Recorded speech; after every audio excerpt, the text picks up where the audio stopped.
কোটি গরুর ভিতর বাস নাই গরু ভাই, 1 কোটি গরুর ভিতর আর অরিজিনাল যে ডানোর কোটির পাশ যে সাপ থাকে ওইটা আছে নাকি দেখেন ভাই, কেবল মাত্র 2 দাঁত বকনের তেল মা আসছে, মোটামুটি 22 দিন সময় আছে ভাই। বাচ্চাদের এখন 22 দিন সময় আছে। জি জি জি ভাই, কি পর্যন্ত উলান আসতে পারে দেখান ভাই দর্শকে। মাশাআল্লাহ, ও সাইজে ভাই অনেক বড় সাইজের ভাই, অনেক বিগ সাইজের গরু ভাই। এটা গরু কিনতে হলে অবশ্যই সরজমিনে আসতে হবে, আসি নিজের মতন করে যাচাই করে নিতে হবে ভাই।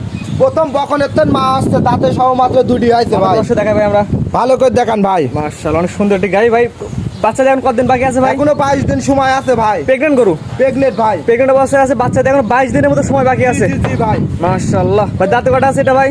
এটা দাঁতে কেবল 2টি আছে ভাই। 6 বা 2 দাঁত, ফার্স্ট টাইম বাচ্চা দিবে। জি জি জি ভাই। দাম কেমন যাচ্ছেন ভাই? এই গাবিটার দাম রাখছে 3,10,000 টাকা ভাই। চাওয়া দাম 3,10,000 টাকা। জি জি জি ভাই। দরদামের সুযোগ আছে কিনা ভাই? হালকা সীমিত দরদামের সুযোগ আছে, আরো 10টা প্রোগ্রাম দেখে আমার গরু কিনবি ভাই। যে আরো 10টা প্রোগ্রাম চ্যালেঞ্জ থাকবে। আরো 10টা প্রোগ্রাম চ্যালেঞ্জ থাকবি যে এরকম একটা দাঁতে মানে 2 দাঁতের গরু, অরিজিনালে 2 দাঁত আছে নাকি এটা দর্শক আইসি যাচাই করে নিবি ভাই। দামটাকে বলে দেন ভাই। এটা দাম রাখছে 3,10,000 টাকা ভাই। চাওয়া দাম? জি ভাই। দরদামের সুযোগ আছে? হালকা সীমিত দরদাম করে নিতে পারবি। এটা চাওয়া দাম হচ্ছে 3,10,000 টাকা, দরদামের সুযোগ আছে। স্ক্রিনে পাশে নাম্বারটা লেখা আছে, এটা তো আপনার নাম্বার? জি জি জি ভাই। ইমো হোয়াটসঅ্যাপ আছে? ইমো হোয়াটসঅ্যাপ আছে ভাই। সরাসরি কথা বলে নিতে পারবে? জি জি জি ভাই, সরাসরি ভিডিও কলের মাধ্যমে দেখে শুনে নিতে পারবি ভাই। এবং আপনার খামার এসে দেখেও নিতে পারবে 100% ভাই। পেমেন্ট করে কি গ্যারান্টি থাকবে ভাই? গ্যারান্টি থাকবে বাট জরায়ু সুস্থ সবল, এগুলো আমি নিজে গ্যারান্টি দেবো ভাই ইনশাল্লাহ। সারা বাংলাদেশের যে কোনো প্রান্তে